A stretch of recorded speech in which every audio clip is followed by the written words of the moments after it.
Covering news where you live, this is 5 News. Happy Thursday, I'm Tiffany Lee. Let's get you caught up on the latest news where you live. Are you ready for the holiday travel rush? All across the country, people are gearing up for what could be a record-setting year-end holiday travel season. AAA expects more than 100 million of this year's holiday travelers to drive, and the number of people flying is expected to break a record. Today and the day after Christmas are expected to be the busiest days for flying, according to the FAA. The U.S. Transportation Secretary says that with some pretty severe weather hitting the East Coast right now, it's best to plan ahead and look directly at the source for the most up-to-date information if you're planning on heading that way. We get down-to-the-minute weather predictions from National Weather Service meteorologists and use those to inform exact arrival and departure routes across the busiest parts of the U.S. airspace. So if you are concerned about weather affecting your travel plans, please remember to check directly with your airline for the most up-to-date information about your flight. Here at home, a spokesperson at XNA Airport suggests that people arrive at least 2 hours before their flight taking off to have ample time to pass through TSA. A lot of major holiday shipping deadlines have already passed or are coming up quick. Right now, if you ship anything with the United States Postal Service, there's no guarantee that it'll be there at its destination by Christmas morning.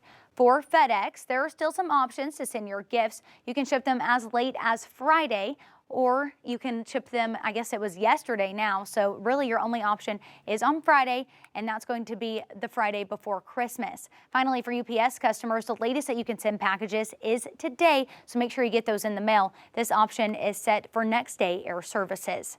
And we've got 2 important recalls for you this morning. First, Honda is recalling more than 100,000 CRV hybrid vehicles due to the risk of fire or injury in a crash.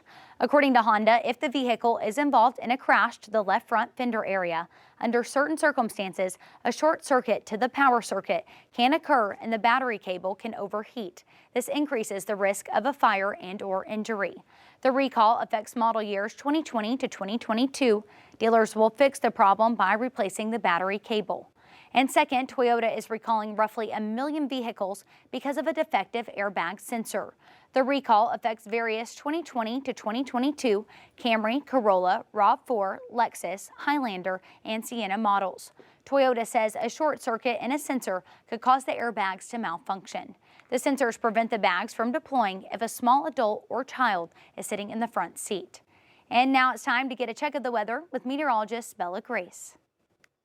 Well, we're off to a warm start for our warm day. We're feeling above average. It's supposed to be the first day of winter, and yet we're still in the upper 50s, about 57 as a high in Fayetteville, closer to 58 in Fort Smith. We're seeing some heavy cloud cover over our heads and some gusty south winds. We're watching those gusts up throughout the morning, around 15 miles per hour. Those are going to build into the afternoon and evening hours when we're seeing a few isolated showers, closer to about 20 miles per hour. You can see close to 22 in Fayetteville by around 8 p.m. tonight, so we are watching out for these strong wind gusts. Rain showers are moving in for this afternoon and evening. We're seeing them start off isolated, spotty here and there, especially over northwest Arkansas, but as well as parts of the River Valley. Those are going to spread out, become more widespread scattered showers over the course of the evening, moving into the overnight hours. You see that big swath move through. That's going to stay for Friday morning and drop about an inch over northwest Arkansas, half an inch in the River Valley. We're watching those move out, clear out for a little bit, and then Saturday, those will push right back in, especially over the River Valley, and stay into Christmas Eve with some rumbles of thunder possible. That'll move out early Friday morning, and we'll see a few Christmas showers to start off the day, and then we'll clear out of those for the later half of the day. You can see temperatures are still rising up towards the 60s on Saturday before it's starting to drop slowly after Sunday and really get into the 40s by Tuesday and Wednesday next week after Christmas. We're really going to feel a lot more like winter has finally come. Thanks for that, Bella. And in case you forgot, the Hoop Hogs are back on the court tonight at Bud Walton.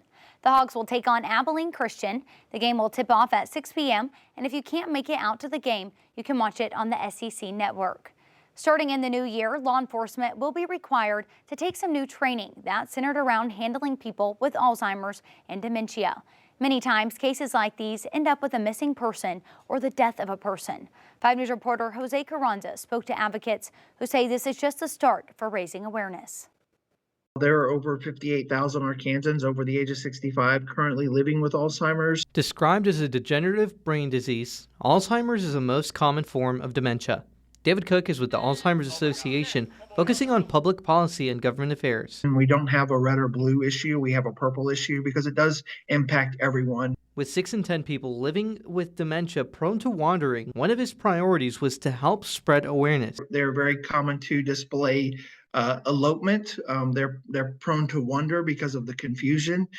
In some cases, if a person still has the ability to drive, they could, leave the grocery store on a common trip and not remember how to get home, which can cause lots of confusion, lots of panic, not only for the individual, but for their family as well. The person is in a unique situation. They don't understand, they're not able to communicate, and in some cases can present as combative. Thanks to a new law passed during the 2023 legislative session, law enforcement officers will now be required to train on Alzheimer's and other dementias. State Representative Dwight Tosh sponsored the bill and says it comes at the right time after the establishment of crisis intervention and stabilization units across the state. We already had 16 hours of mental health training. We've just added 2 more, to really target, like I said, Alzheimer's dementia. Cook celebrates a victory with 2 other bills focused on dementia being passed unanimously. It makes this a record-breaking session for the Arkansas Alzheimer's Association, but only the start of creating more awareness. We are right at the beginning of what we call the silver tsunami,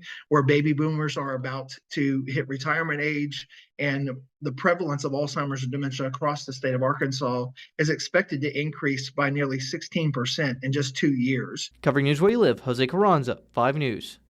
Cook says to be aware of early warning signs. He also says that the first FDA-approved medication is only viable for early onset Alzheimer's. You can find more on their website, alz.org. Thanks so much for watching the latest news and weather where you live. I'm Tiffany Lee. Have a great day.